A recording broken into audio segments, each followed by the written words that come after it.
Hey writers, career coach Lee Jessup here, coming at you today with one of my least favorite bits of advice that we hear given to writers, or kind of career strategies given to writers that really just never does it for me, and we're going to break it down. So the advice is usually looks like, or the idea, the direction, the plan, um, can look like, you know what you should do? You should go write a horror film. I know you're a drama writer, but go write a horror movie. It's going to be great. There's a lot of horror. Horror is always in vogue. Go do it.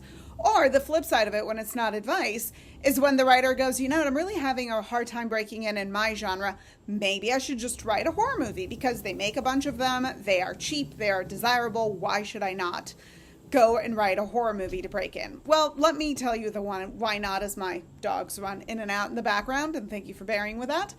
The reason why you shouldn't go and write a horror movie unless you are already a horror fan and writing horror or writing thrillers and are thinking, oh, it's a little pivot into horror, which I'm fine with. We can suspend disbelief. And for the record, I don't hate horror. I watch a lot of horror.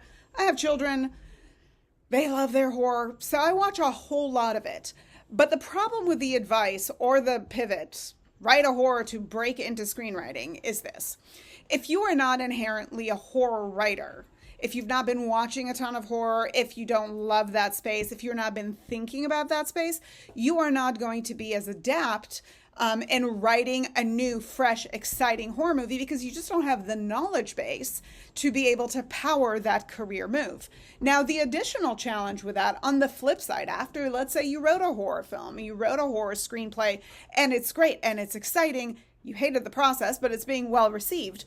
What does it line you up for? It lines you up to meet with horror executives to write more horror movies. So your knowledge in that space is going to be a challenge if you're going to talk to people who are making horror, looking at horror, watching horror, reading horror all day long. Right? If you have a successful horror script, as we know, most scripts don't sell. And that's not a terrible reality. It's just a reality of the business. Your screenplay is going to be your calling card and is going to put on display what you do best. It's going to put your skills on display for people who work in that space, right? People who do small family drama generally don't read a whole lot of horror unless said small family drama does have a strong horror bent to it as a genre mashup.